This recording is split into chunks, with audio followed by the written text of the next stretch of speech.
So, díoghaid a gcuine úsla is mis Max agus lomsán seo atá an misisiolaíocht Shauna Lawless, údar na báistí na dé agus na bhar tréad. Is spéal speachúla é seo agus um, okay, so apparently just because it's an Irish author, I'm not allowed to do this in Irish. So hello, Fantasy Fellowshippers. I'm Max, and with me here is the mythological Shauna Lawless, author of Children and the Gods and Fighting Men, an exciting story of Irish history and myth woven inside a compelling plot of intrigue and political cunning. A fan of fantasy and Irish mythology, Shauna's book reviews and mythological recaps can be found on her website, but both can be found in abundance in her well-paced and exciting book. It is a sure thing for those who love strong female leads, historical fiction, and an exploration of familial ties. While she may have some controversial and some might say unpatriotic opinions about Tolkien's Beowulf being better than Seamus Heaney's, it is nevertheless my pleasure to welcome Shauna to our convention. So thank you for joining us. I'm never going to live that down, am I? No, absolutely not. Using Tolkien over Seamus Heaney as a betrayal. So Shauna, why don't you just take us back a bit and tell us what was life like before you settled down to write this book, and then what kind of started that journey? Well, when I was younger, I wrote all the time. I read and I wrote stories. That was what I did. They were my hobbies from 6, 7 onwards. But then I had a period in my 20s where I suppose I was working full time and got married and had children, and writing dwindled a little bit. I just suppose found it difficult to find the time to commit to it. And it was on my 30th birthday party. A family member came up to me and asked me about, had I any new stories for them to read? And I said no. Sure, of children and jobs, and where would I find the time? And they kind of told me off a little bit and told me, no, that's not good enough. You write great stories, you should find some time. And it sort of stuck with me. So the next evening, I said to my husband, I want to get back to writing. That sort of has been missing. And the fact that this person sort of told me off for it has sort of hit home. So he put the kids to bed that evening and just said, well, look, we'll do every other night. We'll take turns. And the evening, it's my turn to take the kids to bed. You have an hour and a half to write and just see what you can do.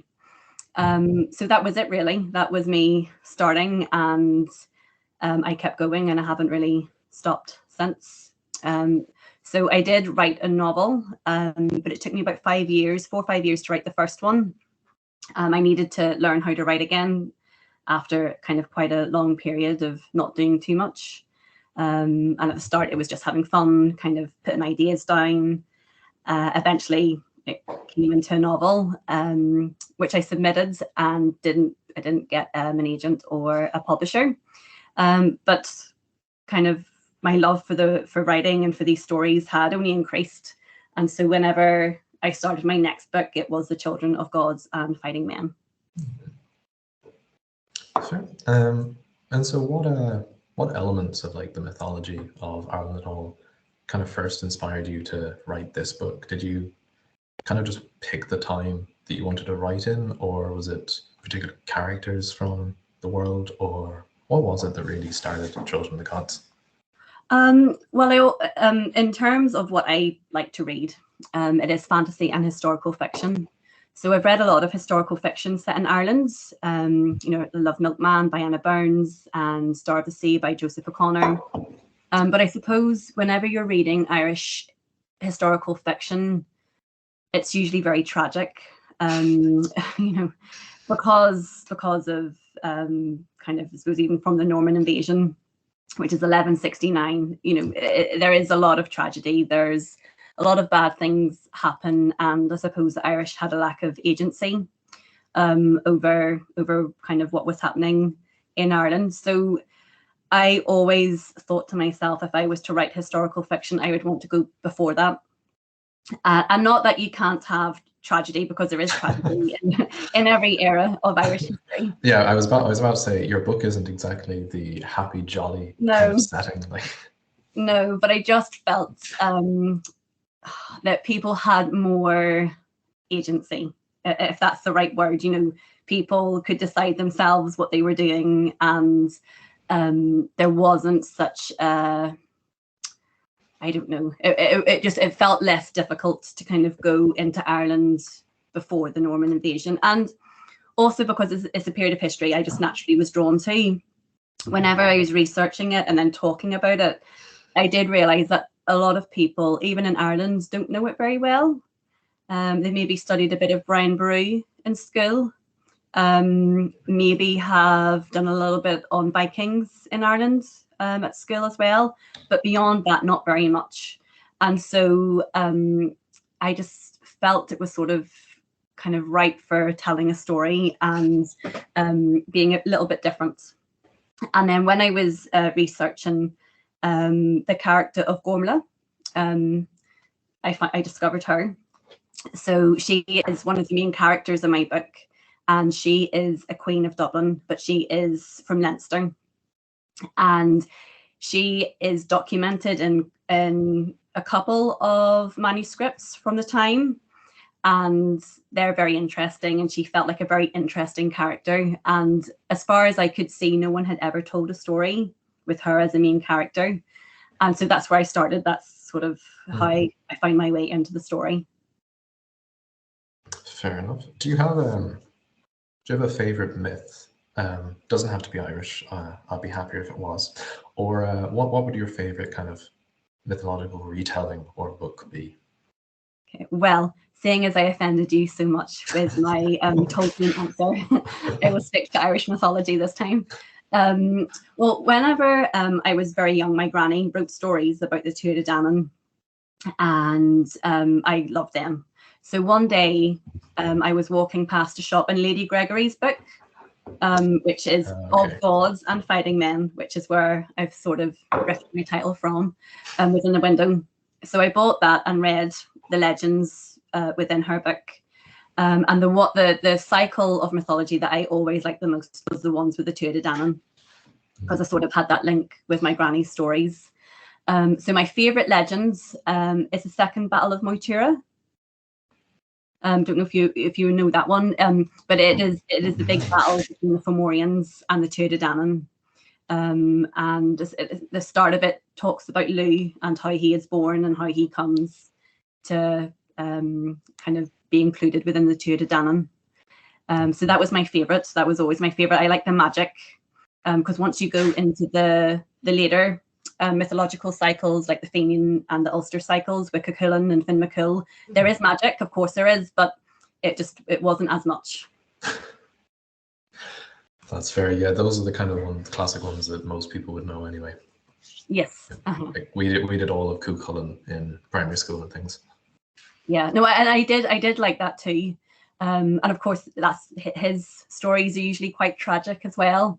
Whereas I find, maybe just being younger, like the Second Battle of Moytura, the people who are meant to win. It's not just as tragic, and it's very magical, and I really just enjoyed it. Speaking of like the magic system and all, so for the Fomorian characters, you did kind of add the fire magic as a part of them, and I remember looking up more about them after reading the book, and I couldn't really find this mentioned really anywhere. Was this something you like added yourself to their mythology? Well, it is in the Second Battle of Moytura. It's the only place it's mentioned, and it is when so King Baelor of the Evil Eye.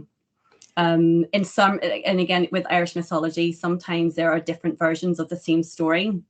But the one that's in Lady Gregory's book, King Baelor of the Evil Eye has 7 eyelids, and with every eyelid, the land around him will get warmer and hotter.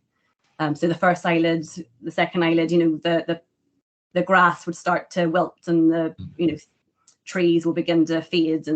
But when the 7th eyelid goes up, sometimes it's spoken of as fire, but sometimes it's sort of a beam that destroys things. Okay. So whenever Lou, either in some stories it's a slingshot, other ones it's a spear, he throws it at King Baelor and the spear or slingshot goes through his head. And that's how the Fomorian army is defeated, because this beam or fire destroys his own army who are standing behind him. So it is that little snippet is where I got this fire magic, the kind of beam of destruction, which is sometimes it's referred to, didn't feel as tangible to me. In some of the retellings, it's fire they're specifically talking about, and that's what I latched onto. That's right. It's hinted at, and we get tiny little teasing parts of it in the book. Can we expect like a more explosive use of it in any of the future books, or is that a little bit too much for you to say? No, there is more magic as the books continue. I think for the first book, because I'm both trying to ground the reader in the historical fiction side and in the mythology side, and I didn't want to do too much. So when the book starts, both women are constrained into how much they can use their magic, and so you get, as you say, there are flashes or like little hints at magic. They use it sparingly, not very often. But of course, as the story progresses, the reasons that they might need to constrain their magic might become less.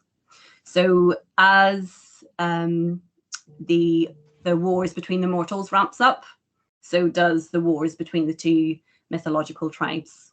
So I think in book 2, and then especially in book 3, which I'm writing at the minute, there is a lot more of all of that. Okay, that is good. That's good to hear. So while you're doing your research for the book and all, have you visited any of the locations from the book, such as the Tuatha De Danann's fort down in like Munster? I would have been to Munster. I haven't been to Fena Island, which is where their fortress is. I've seen like aerial footage of it, but I've been to most of the other places. So I've been to kind of Killaloe. I've been to Dublin, obviously, multiple times. And just like I travel around Ireland a lot. So I sort of have been to lots of the high towers and kind of, and also there's a centre in Wexford. Is it like the National Heritage Centre, where you can go through and they have reconstructed buildings from every era of Irish history, which is very useful as well. So obviously the buildings that I have in my book, they don't exist anymore because they, in the 10th century, they didn't have stone fortresses or buildings. It was like the old raths and crannogs, and so getting to see those actually built was wonderful. Yeah, I remember being dragged there in primary school to see how the Vikings lived, see how the pre-Vikings lived. Yeah. So no, I found that quite useful as well, and I have friends up here who do a lot of Viking reconstructions. So I've been to a couple of events that they have put on. So I like all of that kind of culture and rediscovery of Irish roots and Viking roots that we have in Ireland. It's very interesting. Yeah. So you've said before that that you've moved some of the years of a few of the historical events just to make the story a little bit more cohesive and all. What do you think was the biggest change that you made? And were there any particular kind of moments in the book that you wanted to write that really required you to move away from the original like text or the original history? Well, in terms of what I moved the most, it was really condensing the storylines. Sorry, not the storylines. I mean the time period that the events happened, because I didn't want this to happen like, I don't know, in a 20 or 30 year period. I wanted it to feel a lot closer together. Yeah, that's right. So I think probably the bit I moved the most is when Olaf was in Dublin. That's a slightly different time period. It's like only a few years, but I just moved it just to condense the storyline a little bit. But you know, in terms of the main the plot and the story, so it's like the build up towards Glenmama. I didn't change too much. I think when you're writing historical fantasy, you do have a lot more freedom to change things if you want to. But I didn't want to. I wanted to try and keep it as accurate as I possibly could. Condensing the time period didn't feel that I was changing the story too much. It just meant that characters weren't aging just as much. But kind of the people, the alliances, who's related to who, they are all correct. And for me, I kind of wanted to keep it as accurate as possible because I suppose when you have fantasy, I didn't want it to become, I don't know, maybe silly, or that the fantasy was leading the story astray. And for me, keeping the timeline and the people very grounded was good for me. It kind of made me not get carried away, I suppose, with anything. So there's nothing in this book. In the second and third books, maybe a little bit more, but less is documented about the time period in my second book. There's a lot of documentation about the period of history in my third book. So I had a bit more freedom in my second book to build up the story as I wanted. That's fair. Are there any, so you're writing the third book now. After this, are there any other kind of Irish myths or anything you particularly wish to explore in any subsequent books? Any like more local myths that you kind of would rather get a bit more international recognition or more of an international audience? Ooh. Well, I do have another series of books that I want to be set in the same world. So it's a continuation as opposed to a different myth. But I think because I've spoken about the second Battle of Moytura a lot, that has not been retold. I mean, I think as you said, Cuchulainn and Finn McCool get a lot of attention when we talk about Irish mythology. But I would love to do some retellings of the mythological cycle. I think there's so many like really good characters, lots of magic. And that might be something that I would look at doing as well. I would certainly look forward to those.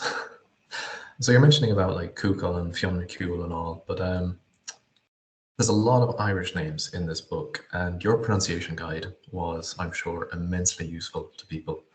Were there any names that like you yourself had trouble with when you were doing your research for this and kind of needed your own pronunciation guide? Yes. Merca has a son called Turlough. That it's like obviously an older spelling of the name because he's a historical character, so we know how they spelt the names at the time.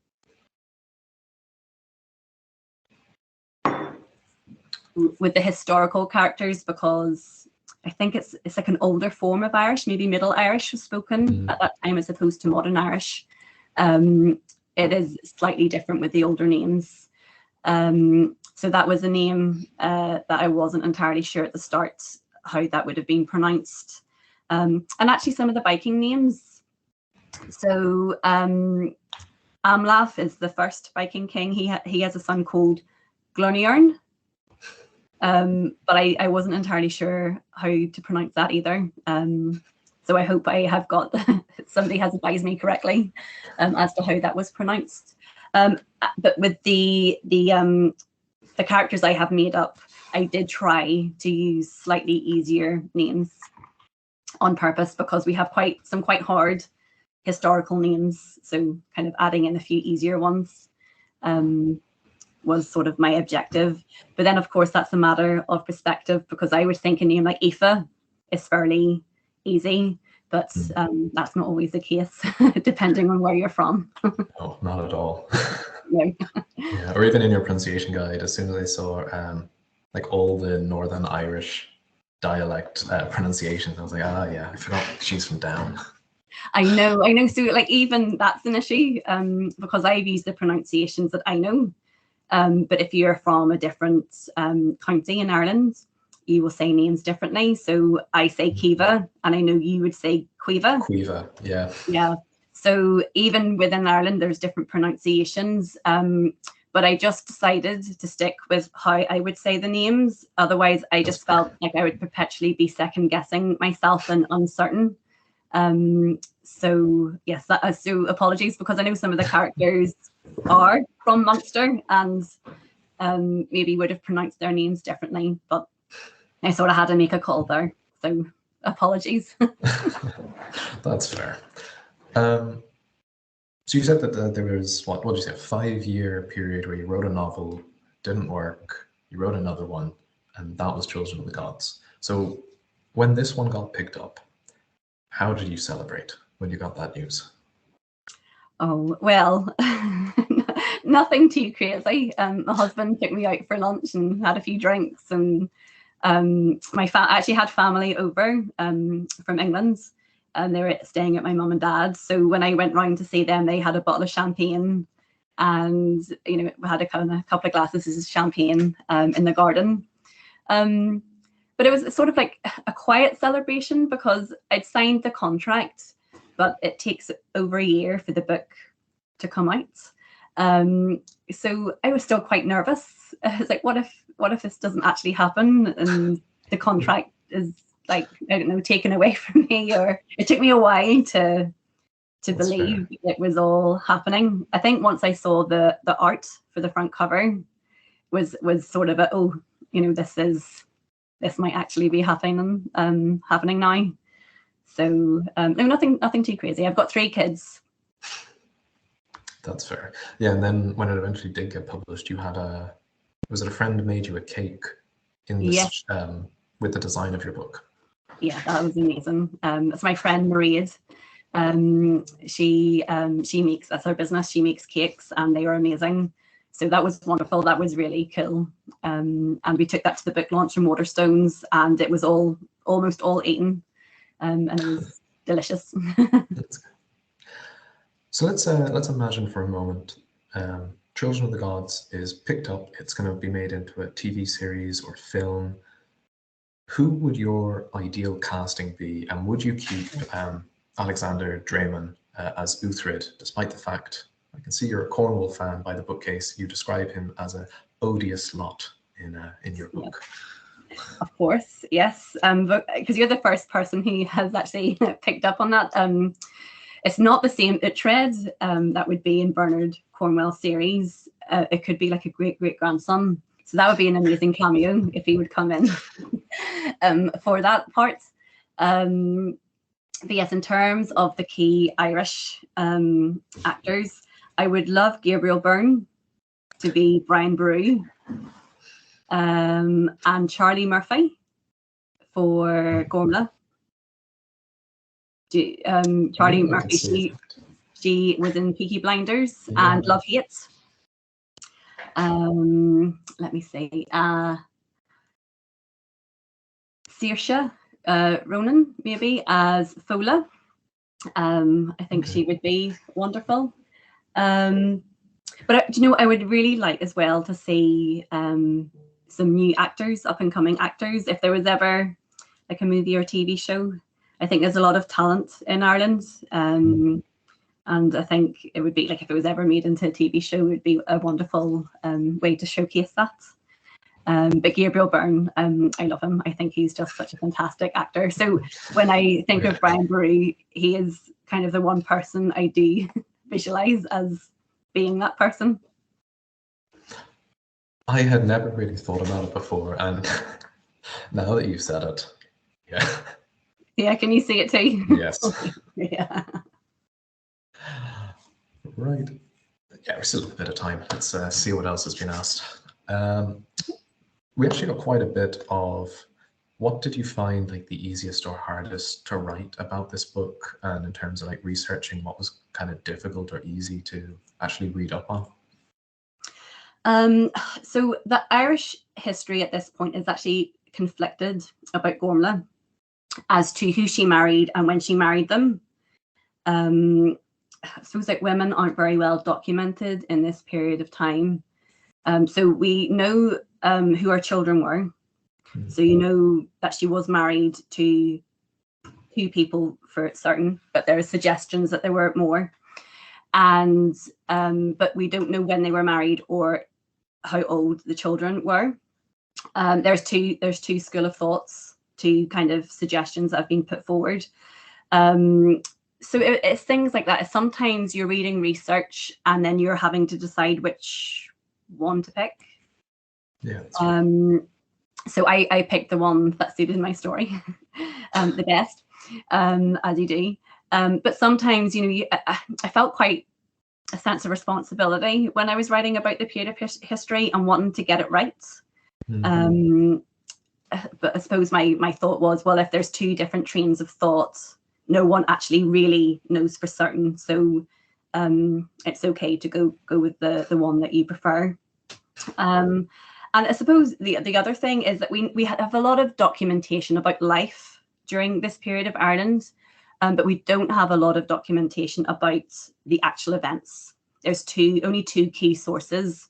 One is from Brian Brew's great-grandson, I think, had kind of the events written down by someone. And there was a Viking retelling of the events.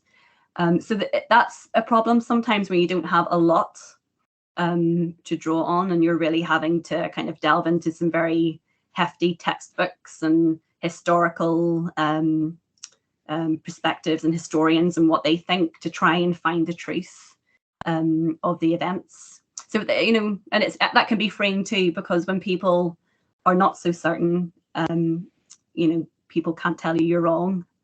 I kind of compare it to, say, Hilary Mantel, who obviously very sadly passed away yesterday. But when I think of Tudor English history, it is so well documented. I'm sure she researched her books for years and years and years, and probably could have researched for years and years more.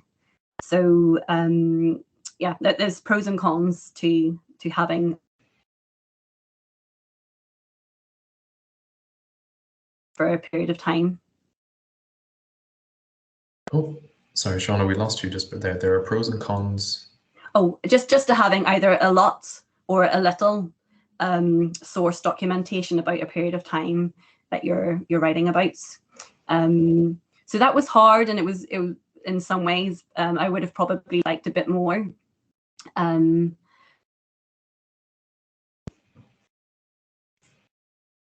That's why then when I did know certain events that happened, and I wanted to keep them, I thought that was important to kind of make sure that the story was true to what we know, as far as we know. That's fair. That's fair. Did you ever end up on like a completely different tangent, a massive Google rabbit hole while doing this research? Yes, so many. I've gone on rabbit hole tangents on herbs and plants that have healing properties. I've gone on rabbit holes for family genealogies, where I've done huge family trees, which kind of are completely irrelevant, really. And also actually on the language and that would have been used at the time, and the houses as well. That was a huge thing for me, because at the start I couldn't quite visualize what a rath would have looked like. How was it constructed? Yeah. Which is why I really enjoyed going to the Wexford Centre, where they had built them, and you're like, oh right, yes, I can see this now. But yeah, no, so much. So food alone was a huge one. And then of course when you're writing, they're really just eating meat and bread, and you actually didn't need to do all of that research anyway. Yeah, I was trying to think there, when is food meant? Okay, there's a mention of stew several times, and that's the rest of it. There's a feast. Yeah, I know, because people don't want huge descriptions of all the food. It's not that interesting, and actually Irish cuisine isn't interesting. Yeah, no. Yeah, I've had friends visit Ireland who've asked oh, I need to make sure I have the national dish. So what's the national dish of Ireland? And I'm no, there isn't one. Guinness and brown bread. I don't know. I know. Although to be fair, I didn't commit the cardinal sin of having them eating potatoes. So That's there is fair. that. That's fair. They weren't in Ireland at this time. So would have been completely wrong. But so there's lots. You want to do lots of research, just about giving it the feel of Ireland, and like kind of what were people wearing and how did they talk and what were the customs and the legal system. So I've gone down huge rabbit holes with the Brehon laws and trying to research how they were applied and who to. Which is why there's a scene in the book where a girl's hair is cut. And so that was quite fun to research because there are specific laws about the cutting of a woman's hair in the Brehon laws. I've just noticed we're reaching the end of our time, Shauna, but a last question before we go is for our readathon next month. We're asking all the authors to submit a prompt for people to use to choose their final book for the readathon. So you have a prompt for us? I do, yes. So obviously, as I've been talking a lot about Ireland, it's a prompt either to read a book by an Irish author or a book set in Ireland. So there's a huge array of fantastic Irish authors in the fantasy genre and outside the fantasy genre, and so perfect. Thank you. Yeah, you can read Shauna's book, for example, which you fits don't have both to read my book, criteria. But thank you very much, Shauna. If anyone wants to read any of Shauna's book reviews or research about mythology, you can check out her website, shaunalawless.ie. Is that right? No, Yes. it's .com. Oh, it's .com. Mistake. shaunalawless.com. Thank you, everyone, for joining us. This is the penultimate session for today in Fantasy Fellowship Con. We will have more authors and workshops tomorrow. You can check out the schedule over at our website, fantasyscore-fellowship.co.uk/FantasyCon. And you can find more information on our Instagram as well, fantasy_fellowship. So Shauna, thank you again for joining us, and everyone, thank you for listening. Slán go fóill. Slán go fóill.